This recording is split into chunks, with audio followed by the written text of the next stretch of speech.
wera ketin nangai nasumbinda kunanga za ke son d'autre terme le message est que Weranson a kangande na ku héritier wa na pona ko peut-être petit comme ma peka to petit comme nini banini na fina petit nangai on va finir petit mais simbité oyo qui on a les langues fo au portera maison yo gijibe bien wakila robine mundi ba krimo boy et si na yeba nzela kokota au final kanga eux ça nous content ndenge wera na héritier ba boya o mena bisio que musique des églises te moi je suis catholique to sambela ka pape na mon église catholique à monde entier to tchaka pape na prière so to zonga na pays to tchaka ba cardinal na prière comprendre parce que musique est bongoté musique est bongoté ya on est ça là siko OK ah merci beaucoup on a s'appelle fort émission musique est bongoté yo tcha loani na musique yo c'est piano o c'est plaqué ouais hérité ay matanga amoni we razana abeti kara yo ça le plaisir oh mais faut tout ne pas beti kara tu es bit tout ne hérité bon on a porté pour hérité on a porté hérité mais dans le baraka yo tout le monde en face hérité aza super libre il y a que se comporter n'enga lingi mais maintenant vous souhaitez ça la rabouer d'autre part au sentir texte en temps normal l'exemple des Fally Poupa qui nous a donné pendant très longtemps tout le monde a les réactions il y a Kofi envers Fally Poupa aujourd'hui de voir encore Fally auprès de son ex-patron déjà exemple on a bientôt pourquoi il y a des combos il fallait F hérité H fallait botamana na décembre hérité botamana soki na moi on a l'héritage de la rabouna Weranson oh mais na lobby hein Kofi Olomide lui-même, il s'est à se reprocher na babilo muso asala petit naï. Abengi petit naï ba sali réconciliation parce que moi je ne pense pas que Fally Mtabande ko beta porte pas Kofi. Nandimi nangati. Ils que vieille me ko amunika a petit nanga pas la fierté à mukili, faut na récupérer petit nanga. Apeti aluki ba sali mambutu. C'est la même chose si Weranson vient à Bisso, mais ça peut même démarcher un peu hérité. Ah, Weranson, on va baquer Wera Lukerita. On a ce conseil. Est-ce que moi, on a papa conseil? Papa Mouta, Baba Moukolo, ne Mouta Ebelo Kosana, moi Moukit. Est-ce que moi, on a Ebelo Kosana Moukolo? Donc, Weranson n'est pas Moukolo. Ayebini, on s'en hérité. Donc, Moukolo Mouta Ebelo Kosana, moi. C'est ça. Le message est passé. On a vite compris. Tout fond la parenthèse via Elo Chikombu ya lobby. Il paraît. Moi je ne confirme pas. Je ne confirme pas. Ils ont entre parenthèses. Là, ça reste à vérifier. Nazarine hérité, mais je pense que c'était pas le temps. Peut-être pas au bout mais on a banda les murs des oreilles. Il n'y a pas de fumée sans fait. Tu connais biso. Donc on comprend yo linga et pour les amants ils ont. Mais ça paraît ma camo tu es bien des armes, tu es bien des alarats. Merci beaucoup. Parenthèse, l'émission est passée, reste à vérifier. Mais courage toujours. Moi je dis félicitations hérité Watana. Mais aujourd'hui, comme Jibem Piana a toujours dit, on n'arrête pas les temps. Aujourd'hui, tout comme on a visa analyse, on va invoquer plusieurs sujets. La façon dont Fabregas se comporte envers Weranson, trouvez-vous pas que ça allait être plus mieux si c'était hérité à la place de Fabregas? Vu la raison, au Pessingo Bayidor, pourquoi héritier c'est quelqu'un, au Azana Weranson Mingi, Abundi Pona Wenge, 10. Trouvez-vous pas que ça allait être plus bon quoi encore mieux? La place que Fabregas a, l'amour qu'il a envers Weranson, sur la héritier, ça allait être something d'extraordinaire. Déjà, on a ébissé que, Bazaba tout moroté, mon effort au vento na sala. Pour nous Fabregas Fabregas ça volontairement. Fabregas ça volontairement. Fabregas c'est lui qui est venu envers Weranson. Combien de temps a depuis Afrique du Sud? Il y a 3 ans. Bon, 3 ans. C'est quoi 3 ans belé? Tu sais pourquoi Fabregas a toujours connecté Fabregas a zappé aussi jeune artiste, étoile de la musique congolaise. On ne peut pas nier. Comprendre. Moi j'ai beaucoup de respect aussi sur toi Fabregas. D'abord pourquoi pas par rapport à la musique, mais par rapport à nous, il y a moins antique nabiso. Totanga na iti masina. Ayebi. Mbuyulu. Totanga na iti masina. Donc déjà on a respect na yena ningwana et puis c'est un garçon bien, intellectuel aussi, calme et respect Mambutu. Et puis il aime bien son travail. Parce que c'est au talent au monde tout. Non, des critiques mingo salati. Fabregas a repris juste confiance de son vieux Weranson par rapport aux polémiques. Parce que quand Fabregas a quitté la musique à la maison, mais tout le monde a dit derrière Koffi Olomide. Mais par rapport à Batande, Koffi Olomide, c'est facilement que son vieux a récupéré. C'est la même chose. Balobango qui est qui Azalaki TPU à Jibet. TPU à Jibet a eu une musique à la maison, mais à Saïtane, moi aujourd'hui, à Zongolivier à Jibet. Bon, mon intérêt à pas Jibet. Il n'y a pas de confiance dans la vie. C'est polémique. Oh, mais la musique était à Marabongo. Voilà, la loi, il y a Ndoule. Attention, quelle bande de musique. Tout le monde a la minute à Caris, na Bouba, na aéroport. Et ça, esprit na carré musical. Koboya, kofinga, kondima tuté, kochola, konini. Et ça, ma kambo renyaka wana. Parce que musique, c'est église, na zonzo malebele, église, que pasteur, tout le monde a pasteur, na te mieux, na zote, tout le monde amen, amen. Musique, il y a bon côté. Parce que dans l'église, jamais ne mon pasteur a bien mundi mo ya kana no ya tanga verset bibliothèque pasteur mo atera pour borner. Mais la musique est à contraire. Musique ba tâche à partager. Tâche à partager. Muto na chanson, intel na vocal, o ya na rythmique, o ya na cri, o ya na nini, o composer pe c'est fort nzembe bimi. Donc voilà. Merci beaucoup Chikombuya. On a battu une analyse sur la massoleuse analyse. Donc pendant qu'on fait nini, Fabregas n'a venu Weranson. Ça a plaisir pour nous. Ça plaisir c'est un saranate. Tous les jours ben papa. Et ça problème te Mexico yo, et ça que Fabregas pas kenai moroté. Balukaye.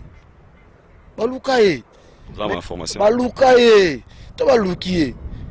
Pour na peut une meilleure façon à accepter des demandes et puis c'est on a bis Fabregas ça volontairement pas venir ya comprendre que on a la zamba que non so la zamba tu moi la zamba so longo ya sur la zamba yo ça la zamba les autres musiciens que aux akutu musiciens to sala kunate mais on mega ba blague bo siko boni aux agi même musicien au longo epé ba moni opé mena Koffi Olomide. Tu n'as vu la Costa Fouka Mat. Bafuka Misae, Bana Stade de Marati, la Zamba Playa. Tu vas l'héritier, ma trop tête, tu clés disponible héritier. Atabuto e umeli na bomo inangai. Tongo e bonango kotana. Na misa bomo to na zomo na te. Bilaka na yo, na teli yo motema. Olobaki na kozala mokila te na kozala moto igela coiffe ikote papa na Kerwan éternel kenaya Kanda taba ikote sensi nganda taba fenenene nganda taba chez Hugues la coiffe ikote papa na Kerwan éternel kenaya Au 174 avenue Aristide Briand, 93 320, le pavillon sous bois. À la petite porte à gauche, association Hugues Ikoté.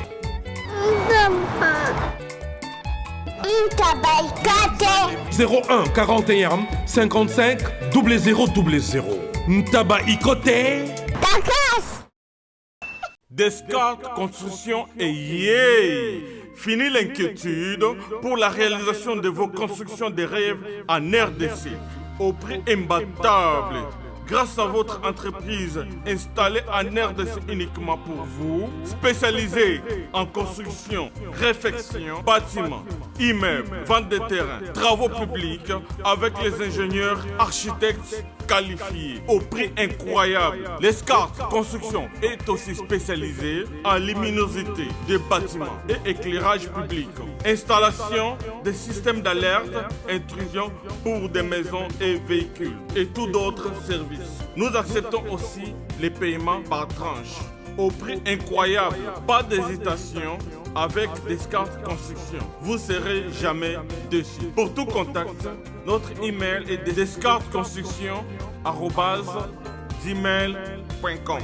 notre numéro de contact, plus 447 93 92 82 813 et appelez-nous pour Kinshasa, plus 243 89 91 56 86 2. Descartes Construction, à Tozana Mbongo Moké, Opération Tongana RDC. L'agence d'export et d'import, Michel Atlantic Shipping. Et bana ya Canada, bana ya USA, Bomitungisa Lissusute. Pour tous vos achats et ventes de voitures, pièces de rechange et les accessoires possibles. Na koti na ba koli na bino na Kinshasa, Bomitungisa Penzate. Please, bakoya koza koli tinanda. Pour tout contact, Benga Michel Lukadi. Plus 1 508 371 60 43 USA na Canada. Pour la Kinshasa, Benga na plus 243 89 551 30 38. Michelo Atlantic Shipping. Yaboye, Bazuapi. Raph Ngindou, félicitations pour la promotion, ça la pour l'artiste. Que Dieu te bénisse. À connaît pas demander, il n'y a rien en face. Congo promo Rafingindu nde naninga mabete Congo promo Rafingindu aza mutu aza na mbongo boga aza na bakara danger donc ya mutanzala te. En tout cas, félicitations, merci Sito et Oumela. Rafingindu, le présentateur la force créative Congo promo. Boroto, ça la force militaire na Congo promo. Et faites comme moi, allez voir Congo promo tv5.com. Donc au nom de Jésus-Christ, nous bénissons le Congo promo. Avec Rafingindu, Congo promo ne tombera jamais. Piccolo Congo promo nde. Ouais, balobi Rafingindu. Congo promo toujours, grande puissance. Come on. Congo promo qui torcos net na film. Congo promo babundana nango. Rafingindu. Congo promo. Bonjour chers internautes, vous qui nous suivez partout à travers le monde sur 3 w.congo promo TV, de Boss Rafingindu, bienvenue dans votre émission La Découverte. Cette émission où nous parlons des réalités des Congolais vivant en Afrique du Sud, c'est aussi une émission où nous parlons de la culture. Dans notre émission, on a des branches. Les autres Zabongo analyse, comme d'habitude, une émission où tout cela analyse sur un sujet, tout débattre kanango, tout ça avis à chacun. À propos, il y a un sujet où il est intéressé sur la yango. Donc, mon invité d'aujourd'hui, c'est pas mon invité, c'est quelqu'un que souvent on fait nos analyses avec lui. Chez Kombuya avec lui, tout ça a toujours analyse Nabiso. Aujourd'hui, j'aimerais mieux qu'on puisse parler de Fabregas Maestro. On va parler de Héritier Watanabe. Fabregas et Héritier Watanabe et why not Arobino Mundibu. Donc, bref, on doit parler de cette génération.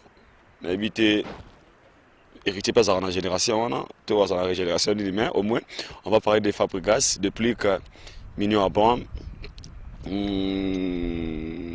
Tous les artistes musiciens et puis Héritier Watanabe aussi, Aza inclus dans ce sujet Nabiso. Il y a le fait de cette émission déjà fera plaisir à Patient Ilolo Karambongo, les boss, l'ancien dans la TGV, mon internel patron.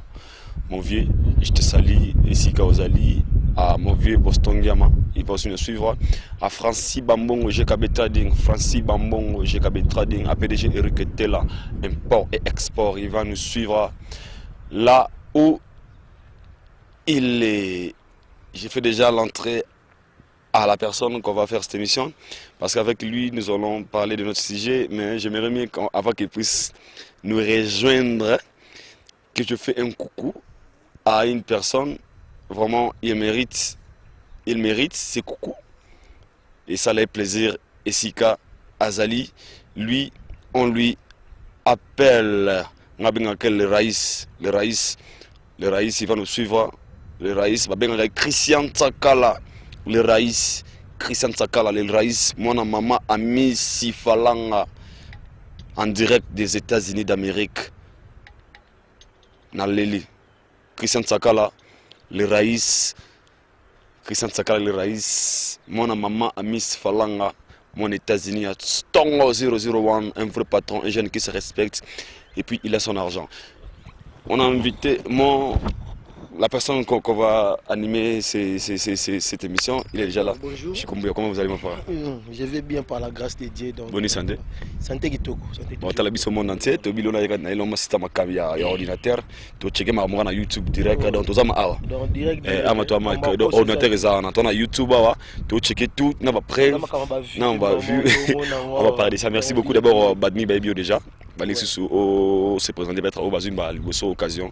Il y a autant une émission à découverte à Idor Bokwala dans notre sujet, dans notre branche analyse.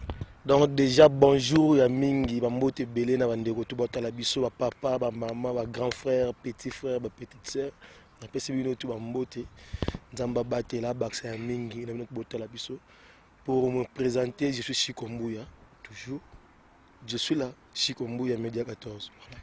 Merci beaucoup, lui c'est Chikombuya Média 14. Avec lui nous allons animer émission Nabiso Oyo analyser. Chikombuya, nous avons l'autre vitamine to botolbagi déjà sur Fali Poupa pour la disque pour ça pour les vues tous les résultats na YouTube à commenter ça on a pas baloba qui émission sur les autres les cas dernièrement on avait aussi parlé de Jimmy Piana mais aujourd'hui j'avais voulu qu'on puisse d'abord parler des héritiers Watanabe to banda topic c'est pas héritier Watanabe yo étant que réalisateur étant que mélomane, il y a bonne musique, étant qu'analyste aussi, comment l'évolution de l'artiste et musicien héritier Watanabe Nengozomona, évolution héritier, ça promet, ça marche ou bien? Déjà pour nous félicitations l'artiste héritier Watanabe. En passant, dans le mois de juillet, nous avons célébré 2 ans de carrière de honneur et puis pour l'album. Vraiment félicitations. 2 ans, ce n'est pas une petite chose. 2 ans, ce n'est pas 2 jours. Sur l'album, ils ont un succès pendant 2 ans. Donc vraiment, félicitations. C'est pas que ça promet, mais il paie ça déjà. Parce qu'héritier déjà, ça a déjà musicien. Non, bien Azala déjà musicien star dans le groupe de musique à maison. Vous voyez. Parce que tant il y a une région d'équipe, tout le monde a déjà Bill Clinton, Azala qui, tout le monde a fait rigoler, il musicien star. Lui aussi faisait partie, il y a une liste de musiciens stars, il y a une musique à maison. Donc déjà, ils ont un mingité, j'ai hérité. Et le Tkala peut-être, oh, il y a la question de ce qu'il y a beaucoup or, mais une musique à maison, mais de confirmer, oh, Azala qui déjà. Parce que la connaissance, il y a banzembe belé hérité Simba pe wenge musique maison mais na ba période moko boyo yebi album pende bimi boyo banzembe hérité ka mti Simbi accroché oyebi toza biso ba meloma na bonne musique. Donc déjà hérité coup de chapeau, félicitations, continuez toujours que forcer. Donc nzela na kitoko quoi. Tosaka wana pas hérité Watanabe, moi encore je salue Yannick Wata en direct de Cape Town, il va nous suivre. Et Sika Ajali, à Jonathan Dissassi, dans mon base à Wata, dans Afrique du Sud, précisément à Cape Town. Parlons un peu des recrutements. Il y a intégration, il y a Bercy Moana au sein du groupe La Team de Watanabe. Les autres ont parlé, Nengesenga Baloba, photo sur l'angle vraiment, Babi, télévision, radio, il faut le bar en place. On avait vu Bercy Moana, Azaka en prison. Héritier Watanabe avait mis ses moyens en jeu pour libérer Bercy Moana. Pendant ce temps-là, Bercy Moana, il était suspendu à l'orchestre Jesse de Ferregola. Après, sorti à Bercy Moana, il créait que c'est qui est créé. Mais on voit aux images, Lélo, Bercy Moana, intégrer la team de Wata. Ces décisions et intégration à Bercy Moana au sein du groupe la team Wata. Yozoza pour Yango ou bien d'autre part Zara héritier Zara Mutupalingo la Musamo Maramusus Naneng Morobe. Donnez un peu votre point de vue par rapport à ça parce que Bercy Zara musicien il y a des talents mais ça fait facilité à gérer, faut pas oublier. Les problèmes alinga pour nanga na mo le déranger na ngotia. Na mo le déranger des bateaux bazo mo déranger bango bon na tout na question en quoi et déranger bango. Au moni tant tout ça la ramusala tant monta monter entreprise naie azara toujours na souci il y a ko recruter ba meilleur ba bon pour musane keliboso omona tout le monde a même matin na football ba lo ba somba joueur mo za makasi na équipe mo kwa une équipe mususu pona a renforcer pe makambo ça la bien. Donc après on a ko Bercy moi la team Wata c'est pas quelque chose de mauvais mais c'est une chose kaka ya ko créer ba garde-fou quoi pour que et parce que lui-même héritier à mon color orchestre na ye ayebi oyo azoluka par rapport ya orchestre na ye ayebi calcule makambo na ye. Donc le choix ya kozwa Bercy na orchestre na ye c'est à lui-même ayebi. Mais nga mpo nanga taki mélomane na bonne musique ça ne me dérange pas. Mais question ezaka que Bercy mwana amokolo puis pas facile à gérer. Non, le aza meilleur animateur, tout facile ou pas. On est à corps parce que chaque nda a une discipline. Bercy n'a pas vu na biso Félix Oazé quoi. Azaki na discipline. Donc chaque nda a une discipline. Donc la team où tu as besoin de discipline mo bezalé que ça que vendre ça ndila mo bien, c'est bon. Ce que qu'on n'a pas aucune été c'est loin la vie mais l'entreprise reste à hériter. Ce qui Bercy marché bien dans l'entreprise wana. Au long mois qui est bon, est-ce qu'entreprise héritier Koufa parce qu'il fait partie. Il y a Bercy à long mois, moi je sais, mais pas Bercy à long mois à orchestre. Sir ou pas, l'entreprise ils ont combien héritier.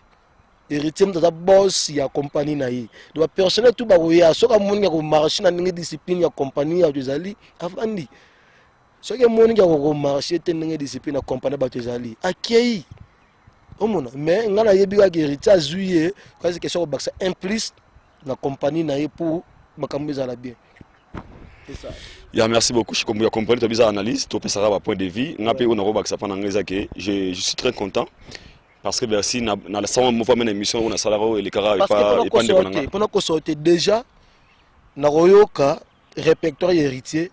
S'il faut que épingler le mot de générique n'orchestre héritier on a plasté parce que héritier ça les preuve dans le monde entier dans générité ça les preuve na ba chana ye ba ben ba blog on a tout ba chana ndé muté vanis makamna donc atala kwa ya aboka bien je ne crois pas qu'il faut changer quelque chose parce que déjà 2 ans ya carrière à sali tant ba pointer mais c'est ba pointer par rapport ya chant ba chant oyemo kwa yembi. Déjà c'est une bonne chose. Donc animation peut non accentuer. Mais tu as la couleur la musique sur le Congo c'est ça. Donc ce berceau qu'on ça time. JB Service. Il y a José Baïla. Oui, bonjour papa. Allez, comment t'as réussi? Landanga na bureau alors. Ngane mukolo agence José Baïla. Agence César basée na Rennes. Tous les voyages ceux qui biloko comme minga mona ya kapona kabula biloko ba dériver za lebelete quoi. José Baïla, JB Service, Europe Mobimba, atie biloko pa na yo. S'il vous plaît papa, biso awa na JB Service avant que soit colis na yo, il faut qu'on vérifie ceux qui biloko on est commis très bien. Ah, muto mukirite. Soudain pour nous t'attirer collier. Bah refoulez yo. Et puis collier on a déjà signé. JB Service. Bah les sa pote, on est sur le lot. Et ça on va dire ça simple. Station s'intéresse na simanango au comment na JB Service. Zélanan. Quelle amène bah c'est carte mémoire. Oui ziga. La coiffe Icoté. Salon la coiffe Icoté. Une machine de transformation des hommes et femmes. Regardez-moi comment je suis. Vilain. Mais attendez, 2 minutes. Bogart.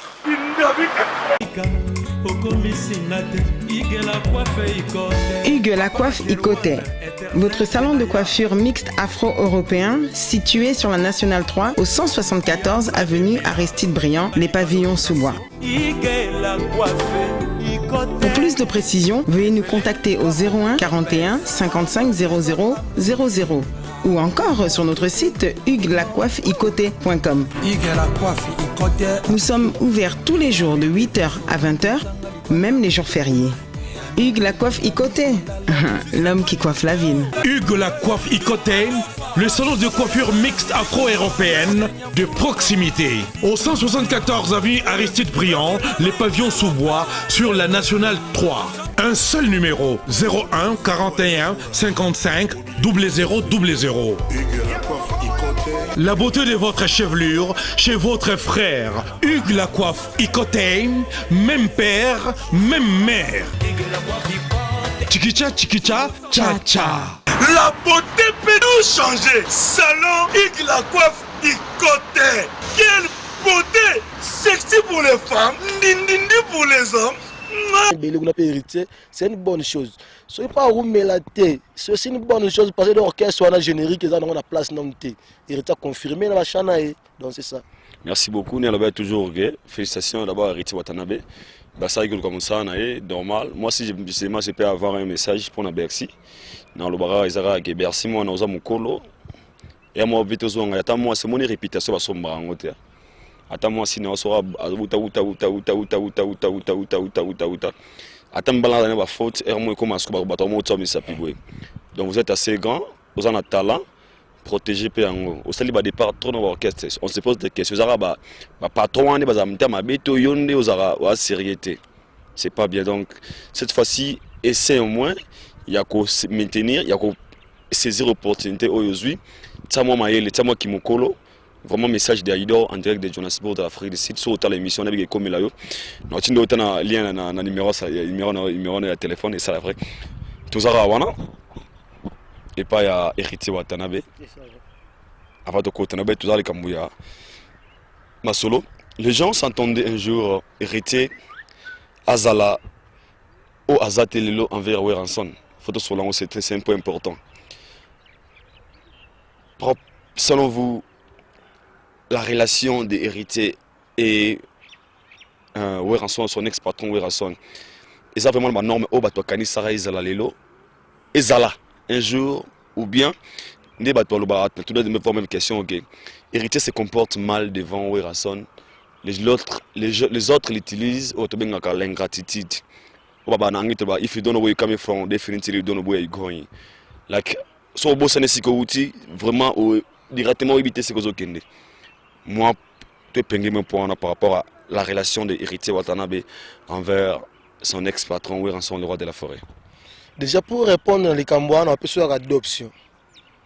Ils ont même biblique, hein. Baloba, Soki, vous avez deux personnes, de la mort, se comprendre, il faut Kabouana. Comprendre, il faut Kabouana. Et puis, le mot faut foyer baga, musique et église. Moi, musique et église. Et puis, respect et ça réciproque. Nous tous on reconnaît qu'héritier faisait partie de l'orchestre et de la musique à maison, mais tout. Mais ils ont échangé en quelque sorte. Tu vois. Parce que ceux qui héritent à son tour, ils ont Moussa, ils ont avancé. Il y a qui a savoir, Weranson aussi, a salé savoir, et bagisi une orchestre. Donc les gens parlent des choses avec contradiction. C'est grâce à Wera, mais c'est grâce aussi à héritier. Weranson a gagné aussi quelques trophées, quelques trucs par rapport à savoir faire des héritiers au sein. Il y a un groupe de musique à maison. Donc, s'il faut que tout le monde a la TV, tout le monde a mis par rapport à mon tout, je trouve normal. Pourquoi? Weranson a grand frère na bango, a papa na bango, a patron na bango. Donc il y a papa a eu comportement ya moko na moko de basa petwana. Si ndebo mo lo bekono faki héritage à la nengi na wera ndebo ndo lo bana. Les problèmes en question faki ba non côté héritage utaki. Parce que héritier na yebié as intellectuels qui n'antique mambibili tout le monde a réflexion naé muta ko se comporter kaka bongo te vis-à-vis à mutu par sentiment. Donc il y a quelque chose déjà nous on travaille na Congo pour motiver aux ana ba relation bien na chef na yo Rafingindu bon ba relation bien subitement professionnellement bokabwani ou bien te boss na bonga na juma kamuna ngai tala ndenge zatane mais yo le kwa mutu za coup de pouce dans ces pays-là, au tchanga pour moi pour l'année mobu. C'est bêtement que boss na yo a comme que utiliser la force moko négative peut finir. Alors vous voulez dire quoi? Sois clair s'il vous plaît. Non comment? Et dingue finir. Nous tous toyebi au moins que j'ai les solo moko à l'okuta. Nous tous toyebi que héritier a quitté une maison mais il kamba parler. Il kamba lupango ne moka banda lukuna. T'expliquer ngana okana ngelo kotima mambo. Ngana yoka lokote. Na bien, na confirmer te na zape na preuve exacte na bi ndenge to yoka. Oka ndenge nini? Ndenge to ka héritier quitté une musique à maison mais il kambuya parler.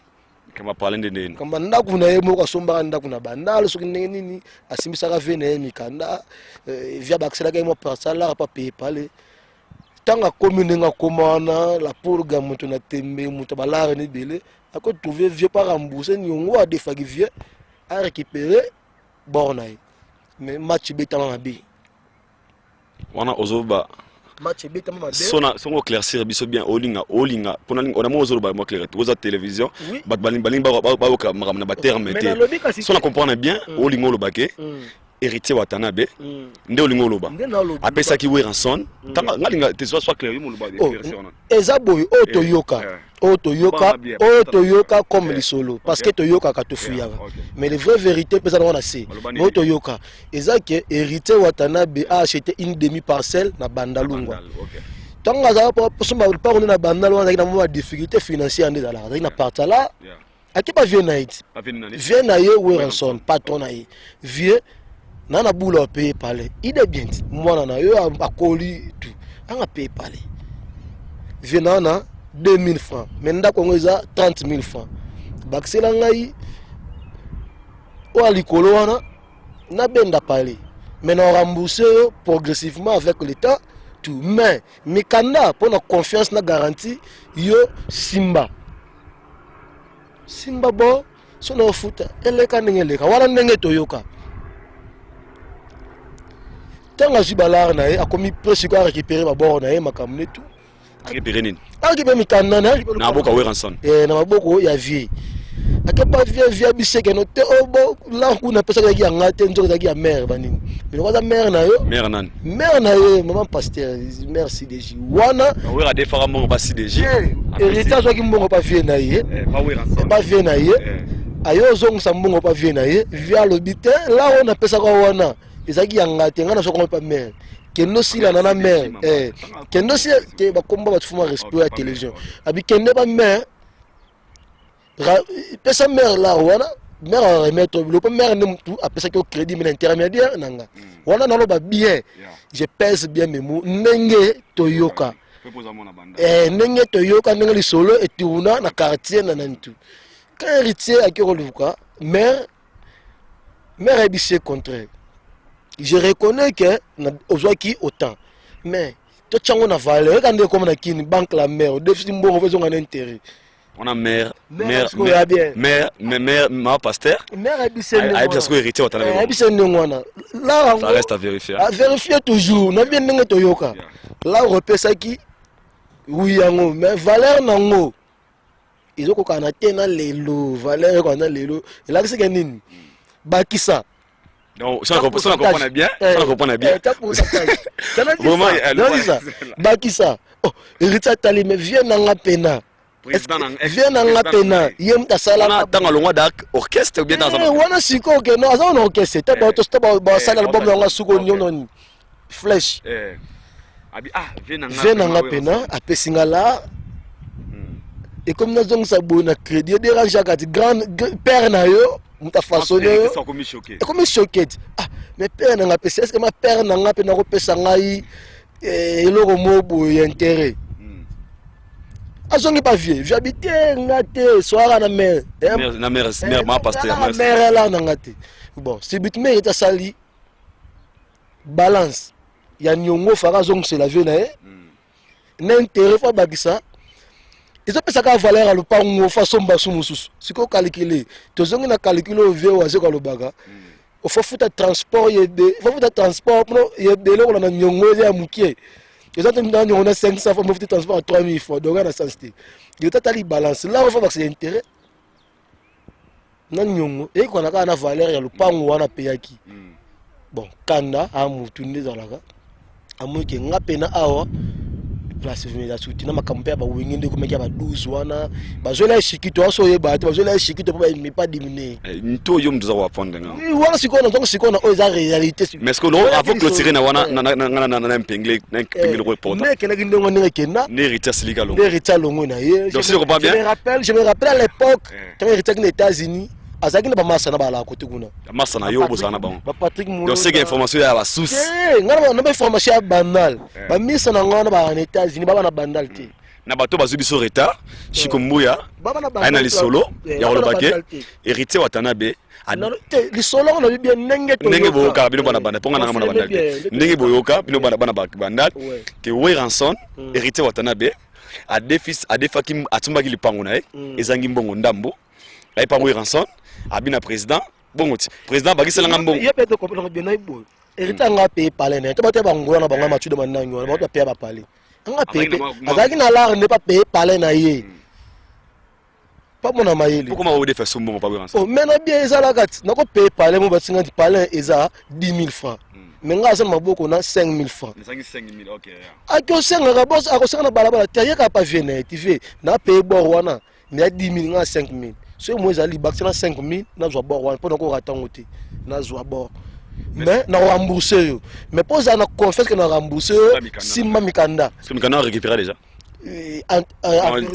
pour que tu n'es pas héritier sabotage sous là nango atikane mambwana maintenant selon yo na art wana les solo beti OK après c'est quoi comme ba guerre les solo beti wa télécharger les moto à maison finga batwana nani oh Sankara ba télécharger Sankara passer la télé alobo héritier mukolo apine ba responsabilité ana bana misana so siko to kimana le solo te so na comprendre bien na art o siko o Weranson a foutu ça hérité mbongo à l'intérieur so déjà bongo à l'intérieur parenthèse et non parenthèse quand eza nango parenthèse to l'exango mais pour répondre clair na question donc hérité n'est pas obligé ya fuka melawe parce que s'il fallait fuka melawe il fallait bango peut se comporter bien mais comme il va se comporter bien na ba kanda na ba douleur na énergie tu sais héritier a beaucoup fait dans la musique à maison mais il doit barati ba faire ego là le reste ba banda wingi musique à maison mais to yebi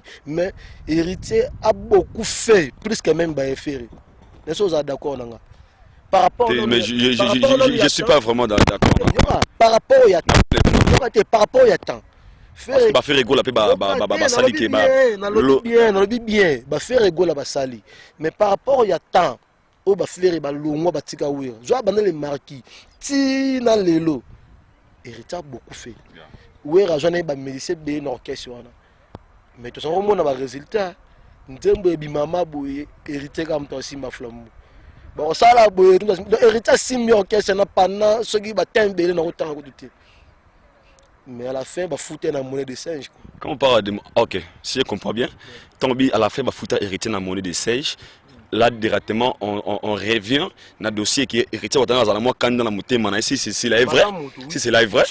Si c'est là est vrai parce que na zaki na. On a dit interview héritier, otali expression faciale, tu comprends que la personne regrette de quelque chose. Mais non par rapport à ces regrets là, pour lui il se dit donc on est comme na point on a habiki ah nina sai la wera comment wera ko futa sanga mbongo na intérêt ngana muna na wera ketinda ngai na sumbinda kuna ngai zawa ke wiso d'une autre terme le message que Weranson a kangane na ku héritier Watanabe pona ko peut-être petit comme ma peka to petit comme nini banini na fina petit na ngai on va fina petit mais simbité oyo krio na lela ngo fo o portera maison ya yo gijibe bien wakila obino mundi ba krimo boye esina yeba nzela kokota au final kanga esi ça nous contenter que wera na héritier ba boya o mena bisio que musique des églises te moi je suis catholique to sambela ka pape na mon église catholique à monde entier to tchaka pape na prière so to zonga na ba pays to tchaka ba cardinal na prière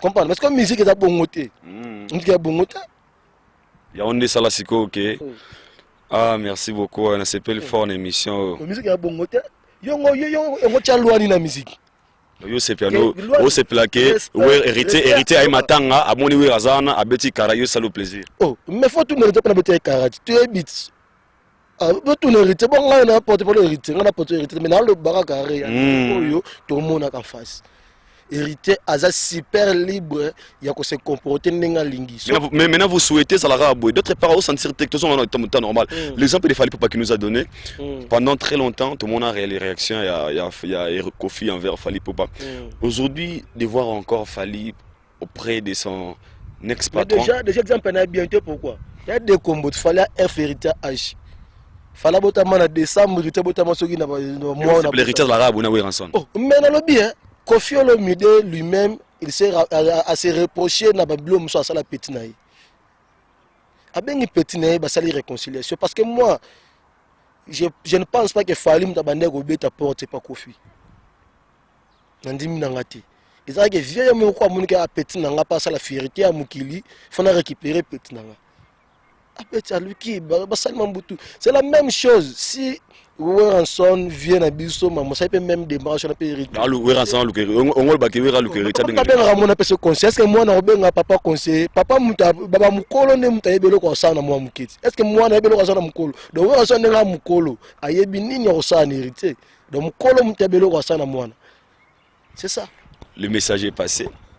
On a vite compris. Au fond, la parenthèse, via Hello Chikumbu Lobby. Il paraît, moi je ne confirme pas, je ne confirme pas, ils ont entre parenthèses, là ça reste à vérifier. Nazarine hérité, mais je pense que c'était pas le temps. Peut-être pas au bout à Noloba, mais on a vu on a banda les murs des oreilles. Il n'y a pas de fumée sans fait. Donc on pas yo linga et pour les amants ils ont mais ça paraît ma camote bien des armes, tu es bien des alagati. Merci beaucoup. L'émission est passée, ça reste à vérifier. Mais courage toujours. Moi je dis félicitations Héritier Watanabe. Mais aujourd'hui, comme Jibin Piana toujours dit, on n'arrête pas les temps. Aujourd'hui, tout comme on a fait une analyse, on va avoir plusieurs sujets. La façon dont Fabregas se comporte envers Weranson, trouvez-vous pas que ça allait être plus mieux si c'était Héritier à la place de Fabregas? Vu la raison, au Pessingo Bayidor, pourquoi héritier c'est quelqu'un, au Azana Weranson Mingi, Abundi pour na Wenge, 10. Trouvez-vous pas que ça allait être plus bon quoi encore mieux? La place que Fabregas a, l'amour qu'il a envers Weranson, sur héritier, ça allait être something d'extraordinaire. Déjà, on a dit que Baza tout moroté. Mon effort au vento na sala. Pour nous Fabregas Fabregas ça volontairement. Fabregas ça volontairement. Fabregas c'est lui qui est venu envers Weranson. Combien de temps a depuis Afrique du Sud? Il y a 3 ans. Bon, 3 ans. C'est que 3 ans belé. Tu sais pourquoi Fabregas a toujours connecté Fabregas a zappé aussi jeune artiste, étoile de la musique congolaise. On ne peut pas ni comprendre. Moi j'ai beaucoup de respect aussi sur toi Fabregas. D'abord pourquoi pas par rapport à la musique, mais par rapport à nous, il y a moins antique na biso. Totanga na itimasina. Ayebi. Mboyolo. Totanga na itimasina. Donc déjà on a respect na ningwana et puis c'est un garçon bien. Intellectuel aussi, calme et respect Mambutu. Et puis il aime bien son travail. Parce que c'est au talent au monde. N'a des critiques mingo salati. Fabregas a repris juste confiance de son vieux Weranson par rapport aux polémiques. Parce que quand Fabregas a quitté la musique à la maison, tout le monde a dit derrière Kofi Olomide. Mais par rapport à Batande, c'est facilement que son vieux a récupéré. C'est la même chose. Balobango qui est Azalaki Pipi Ajibet. Pipi Ajibet a eu une musique à la maison, mais à Saïtane, moi aujourd'hui à Zongoli vient à Ajibet. Bon, mon intérêt à pas Ajibet. Il n'y a pas de confiance na vie na e. C'est polémique. Oh, mais la musique était comme Marabongo. Voilà la loi ya ndule. Attention quelle bande musique. Tout le monde a kala mingi ta Caris na Bubabu na aéroport. Eza esprit renyaka na carré musical.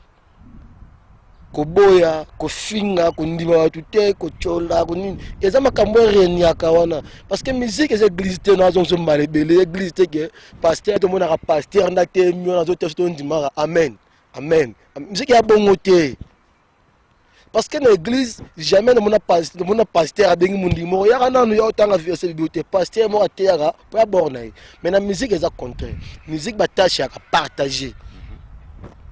Tâche à partager. Il y a une chanson, un tel a une vocale, il y a une rythmique, il y a une cri, il y a une nini. Au composer parce que c'est fort, mais donc voilà. Merci beaucoup Chikombuya. On a battu une analyse sur la massoleuse analyse. Donc pendant qu'on fait nini, Fabregas n'a venu Weranson. Ça leur plaisir pour nous. Ça plaisir c'est un saranaté. Tous les jours ben papa. Et ça problème te Mexico yo, et ça que Fabregas pas kenai moroté. Balukaye. Balukaye. Ça ma information. Balukaye. To balukiye. Pour na peut une meilleure façon à accepter demande et péché. On a besoin Fabregas ça volontairement pas venir à comprendre que on avait. La zamba que na so la zamba tu moi la zamba so longo ya so la zamba. Yo sara la zamba. Os musicien te, os akutu musicien te osala kuna te. Mais on mega ba blague bo siko boni os aki ma musicien. O longo pe ba moni o pe mena ko folo mide. Tu n'as vu na biso la Costa Fuka mat. Ba Fuka misae bana stade marti ti la zamba playa via là. Tu vendre héritier ma trop tête, to club disponible héritier wana mais ngara comme conseil. Na lo ba pe pour ne vivre na po na analyse. La point de vue non, je ne condamne rien. Héritier libre de se comporter. Le problème est si héritier passe à la télé, a fini la personne de Weranson, a fini vie avec mon moto, on a peut être reconnaître héritier. Mais le coup les gens n'ont pas la musique. Azo manifester ma mécontentement par rapport à Moussalo Basala. C'est autre chose. Ouais, jamais pas fini à Weranson, a fini à tribune, a fini à jamais. Moi sommes à niveau on a tout le monde pour le ba héritier beauté. Merci beaucoup. Nazaki na héritier watana betanga yaki yawa na concert na yaki. Abetaki na Santon. Je l'avais récité, il était mon invité dans une émission. Je l'avais posé une question, c'est héritier Watanabe, mes mères vous traitent comme un ingrat par rapport à Obamba Saïla à l'obélo Romoro bien c'est mes mères pesa reconnaissant envers nga na Obamba nga na Saïla bango. Et ça garantit que nous en somme de Saïla nga pena Saïla na banda otama nzemo na mes mères. Je vous laisse d'abord de regarder ceci et on se retrouve tout juste après les images la réponse d'héritier Watanabe. Traitango la façon que héritier Watanabe il est ingrat par rapport à tout ce que maison mère a fait de lui. Voilà. Est-ce que maison mère est ingrat? Bon maison mère est reconnaissant na nyonso nga pe na pesa bango. Parce que ezaka we rason temta sela nga pe na salela e. Yebte nga pe na salela e. Nanda ko koma banzembo nazo sala ba vocal pona e, nazo bina pona e, nazo yemba pona e, nazo toka pona e. Est-ce que bango pe bazara reconnaissant envers nga? Est-ce que reconnaissance ezaraka ya sens unique car il y a patron et il y a travailleur envers patron? Bongo patron na travailleur. Patron cause na reconnaissance pe na musala travers à cela été. Tout le monde ango soda za reconnaissant na pays na e, mais pays pe za reconnaissant na ndenge soda bunda ki guerre tam so bukani likolo blessé de guerre ba honorera pe bango. Est-ce que siko nazo baté sur zo ça tout moni réponse à héritier Watanabe ou à Pessi Abi Nabi n'a bien respect et ça réciproque. Reconnaissance pe faisala de côté à côté. Parce que na mona mambone zalaka mingi plus na wenge musique à maison mais plus na wenge na bese beje pesa la na ngono mona fina so musaka le ka finga brama finga tout le monde mais na quantité ebele za na maison mais so longwe il faut s'attendre ba finga yo na ndenge tout au pe matate donc ba ko tchelo mindu ki moro bo so za mutu moro za ba nerf solide pour se perdre. Mais moi j'ai dit merci héritier, courage, continuez nous on est là, donc musique non est moutou. Je te la bonne musique, tu as comportement noté, musique nous a bien, continuez toujours. Composer mon a bien, sur limite, lui tu vas te battre avec le zombie, continuez toujours, on fait que ça les fierté, il y a mouvement parce que voilà. Merci beaucoup Chikombuya. Je pense que vous avez suivi vous-même la réponse d'héritier Watanabe, notre dossier Oyo. Il y a analyste au Salalilo. Maintenant, je veux qu'on puisse parler maintenant de l'évolution de nos jeunes. Jeunes, Robino Mundibou, je vois Fabregas Maestro, je vois Deplik Pombanians. N'habitez, n'en a moins dit Banamai, Bunda, mais saisir mon opportunité à go.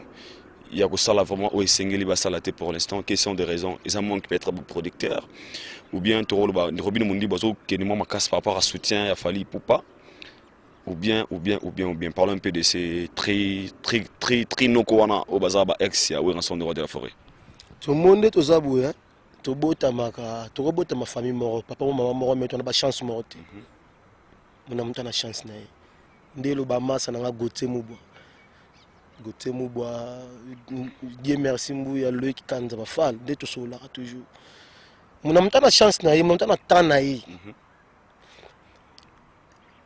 Exactement que le rôle à bango tout, bauta oué musique à maison mère, ne faut pas en démorer. N'a donc seulement mukissima. Quand on regardait la musique à maison mère à l'époque, nous tous on voyait Bill Clinton, parce que star na bango il dominait tout le monde. Mais là on va gagner ça avec. Même pas faire bazala qui va la coste tout, mais Bill Clinton a qui tout le monde soit télémi, sentir que y est une star. Mais la réalité aujourd'hui est le contraire. Aujourd'hui on a fait rigolo, on a signé. Donc on a un chic pay. Les premiers à la les deuxièmes, les troisièmes, tina mona suka. Oh mona. Donc ça mona mutu. Azana chance nae, opportunité nae. Na ba tout peut ba approcher Moussa Azosala. Si Robin Mundi ba na soutien fallait pour passer, c'est bien bon. Si Fabregas a na soutien Wilson, c'est bien bon. Si déplique, oh mona. Donc mona mutu Azosala makamna, de ba social ya geloki na mungone. Donc mona mutu a telemi nae. Donc tout ce qu'on a connaissé parce que tout le monde a connaissé au monde que ça est le mot. Maintenant sur un match, il trouve la première important to zongo. Vraiment na linga to sola et lokopé na zorba remarque mingi na seulement constat trop. Depuis que déplique tangaki pour ça analyser sur il m'a pour to tamito zorba ba sujet tout oyo ezo na les solo. Depuis que tangaka na maison mère il était quartier latin, il était vraiment d'abord au Kofi Azora déplique l'image a fallu Poupa, Ombre a fallu Poupa, là histoire va raté. Et puis quand il est venu à Maison Mère, quand il a intégré Maison Mère, bah faut qu'elle réplique sur quand il mis son moment que petit fallu moi mon keboui boui. Mais je sais pas, na benga on a dit terminé na wana mais na lima tout sur le moment point attends 2 minutes. Aujourd'hui si on pose déplique la question des images na yo za fallu to boui boui, il ignore totalement.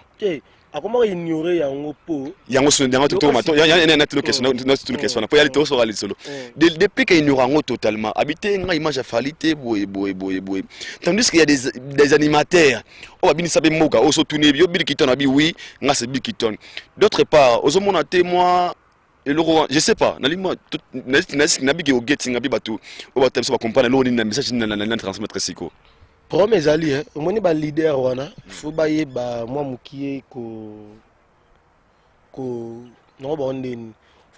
mukie expliquer aux fanatiques. Les Congolais souffrent de l'eau au Morobo. Déjà, ils expliquent Congolais. Congolais, ils ont raté, ceux qui ont raté, ils ont raté. Na image na ngatu na kombo na. Congolais, ils ont raté.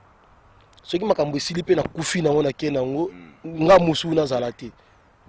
Nous tous on sait qu'il fallait ndeko na biso déplique image voix bon voix vraiment à 100% mais à une grande partie à pourcentage fallait poupa. Au début déplique accepter cela mais carabino va fan wana fallait pour mo finga lisusu. To finga na finga. Yo zarao ngaki na kini. Ko finga eka ka fo chanteur lo nini wana ye voix kutu dezala ka fali omona sikoyo c'était pas les fans de Maison Mère tu ya fali papa nga lobi ba fan na biso ya Maison Mère tu ba fan ya wapi ezaka ba fan ba moko finga comme oh mais nga no servir na voix oyo na image ya fali pour pas artiste mnene non est-ce que ko imiter voix ya mutu ya problème ba faire rigolo ba imiter ba vena biso na ba karali tout ba jibe piana tu jibe piana imiter ba papa mba tu mona eza que ba to na so ba lingane se ba mbeneti fali ba mo sepela te nani déplique alo bagaya nani déplique za na voix fali mo déranger so ba ta fali siko imani siko ngana selo mo boye na ndenge mo boye loyal et à voix il fallait le moins qui parce que on te misala qui besoin déplique na quartier là mais après batanga fallait ba mo finga ce n'est pas na finga pour na na quartier là le wall le quartier te voix na faire insulter ba mo finga et après mais consciemment déplique parce que ça va na parler wana mudanga na yebiye et na kenda pe déjà ba répétition na trop to comment na rappeler na WhatsApp vraiment na sepela na musique na c'est bien bon yemo ayebi mamto bageno ils en ont bongo ti ils en ont la télévision yemo ayebi que fallait pour pas vraiment ils ont a muto inspiré par rapport à voix malgré moi ça la recherche na ndenge mususu mais ayebi mais on ne peut pas aussi forcer en dimanche nanko Non. Parce qu'aujourd'hui, les gens le disent, sinon on avait été solo parce que les gens le disent, j'avais une sœur, Princesse Yann Riri, depuis Toulouse, elle va nous suivre, Esprit Fashion Prod. Et puis à Rachel Ramsey 001 depuis les États-Unis, na Orlando, Rachel Ramsey, moi si à Pembe. Moi si à Pembe, il y a Pembe. Kasi boss aux États-Unis, Rafingindo. Parce que Rachel Ramsey a Pembe, il y a Kitoko. Donc, na monate pardon. Moi ça le roi ya comme elle va nous suivre. Je suis bien à toi Rachel Ramsey 001. États-Unis, kasi le bon tenir de ce côté qu'on a festival. I'm joking. En passant, on a salué Magui Noya, le boss Tanga TV, na pesi Mbote. Mutu penazo aider ba Congolais na Washington ba sans papier. Salut sister. So moi sans papier ko yima na ONG ba yamba yo ba selio masolo. Et puis Titia Black Shine. Titia Black Shine patron ko saranate. Il parle aux États-Unis, mais en Afrique d'ici, la fondation Titiana Mongelo, Black Shine, Tita Black Shine, ma papa, Nazoï Bissao, ONG Titiana Mongelo, une femme qui a pensé aux Africains, à l'Essi, aux Zimbabwéens, aux Sud-Africains, aux Malawites, vraiment franchement encore une fois, encourage, ok, Titia Black Shine. À Miss Words, na sentir quoi. On a mbongo poza kitoko. Toko tisko baba na côté de partie baba bongo balinga masolo. Et disent que babi na ndenge fallait support mingi de Robido Mendibo. Normalement ça allait être babi normalement ça allait être des plics. Pourquoi depuis que ça moi image a fallu moi couleur wana ngo sur la vraie. Ya mona bête moi par rapport à ça. OK ba Congolais to lingara te image nezala. O mona na te fallait poupa. Il y a un succès à Zoza. Il fallait gagner par hypocrite, il y a par hypocrite. Ce bon ce bon hypocrite au tigana biso. Tout tigana parce qu'il y a vie personnelle là-bas on peut parler. Mon ce Congolais il a doublé té. Comprendre? Comment il a doublé té parce qu'il fallait pas regarder ce ngana té depuis que mba wa ngai. Ngamo na misala yesu ngamo. Moi je pense que ça bon pour nga des plis qui né azo reconnaître azo ndimane tega gaza image fa. Non bien. Penses-tu on a réfléchi, imaginez. Penses-tu que des plis que ça dans notre demande chez Fali pour là faut se poser des questions. Ouais. Moi par rapport à ma connaissance j'ai dit oui. Des marches n'a pas été salama. Mais pourquoi ça n'a pas tenu? Peut-être ça n'a rejeté. Il y a des raisons. Qu'est-ce que raison il y a un qui va Congolais ba linga ba photocopier. Tu es biseri mo boy, jomo abima pe na Lubumbashi, te ama Lubumbashi boy, a Baranko, Mambutu, netika Werason. Basala tu ba fini à Limwa. O Joana Mewako. Jomo abima boy na Kenya ya Ahmed Jan, wana pe na Yedi. Aza wana na Kenya. Aye, que pour ba fini à Limwe. Nani susu. Mukulu wa bankulu. To sala ane ana jobu. Abima image na voix ya papa chéri. Pour ba fini. On me connaît ça, donc ça m'arrive à la faire. Tu comprends? Il y a aussi comme un biloko quoi, tu connais ça en côté. Tu connais ça en côté. Tu peine de yo pour ça aidor beaucoup là bas. C'est moi tu m'as bien penana. Tu m'as bien ça de aidor. Ça me biloko na yo makamdo ko yo. Tu ngana fonga mtema te. Ngana fonga mtema. Wana ezaki congolais. Ezaki congolais. Ezaki congolais, ezaki biloko fait président Mobutu a tiré la biso donc yanké faut finir bana sima. Bizela ma be wala ça. Nenge faire finir sécurité. O menos biso les esprits ya ba congolais donc faire amener que sécurité pas zoya puis ba fini. Deux ans ngwana. Alinga za nonu yemoko batala nonu ye. Jean ba côté la ba mi balé. Et chambri sans confusion. Donc pour qu'on vienne rater faut eli wana kufa et kufa ngati kala ngamoko ba mutu donc eza nango ndengwana mais dans l'ensemble makamuta nango bien donc ça m'arrive à la fin c'est tout que musique eza église chacun libre ya ko se comporter nga lingi mais ma bende ka so ko mokoma na nemo boy il y a personnalité, il y a âge, il y a un mouton de faux. Mais ça, il y a loyal, il y a ndoule, il y a mambutu. nga pena pour nga c'est bien bon. Qu'est-ce que les gens peuvent retenir dans l'émission Lelo 30 secondes et plutôt des annoncés pour ça va me décaler. Tengela bako retenir pour l'émission dans lobby ezaka que to développer des bolingo na misala tout ça là. Parce que sans l'amour et qui est loin to tika pe ko lo romila ekanisa biso na biso to bunda ina bapaya. Déjà biso moko to yebi ke tel artiste place na eza awa oza awa eza a boto kambuye biso to yebi déjà que non Fabregas Maestro place ne yango depuis ki pomba place ne yango Mignon Abraham ceinture noire Madiba place na yango Magi Jiba soutenir yete mais place ne yango JB pas na monopole à soutien la mission congolais te oh surtout Kofi Gamo pa wana ala monopole wana te bongo tout donc mon amutu azana.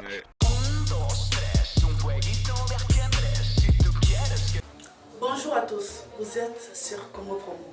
Si vous aimez plus de vidéos, cliquez le bouton en bas, abonnez-vous en masse. Moi, Bérodès, je me suis déjà abonné. Il reste que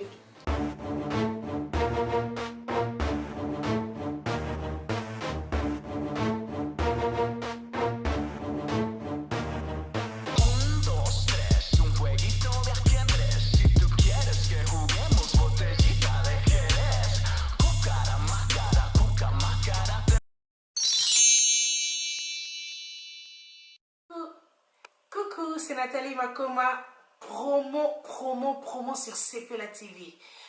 CPLA TV Box est commis à 55 livres. Et encore plus, 10 jours gratuits. Et encore 15 livres par mois. Abonnement dans CPLA TV. Oh mon Dieu. En profitez. Boya, parce que promotion, et Zaline copier la moto. CPLA TV. Wow. It's the best. Nathalie Makoma, à bientôt.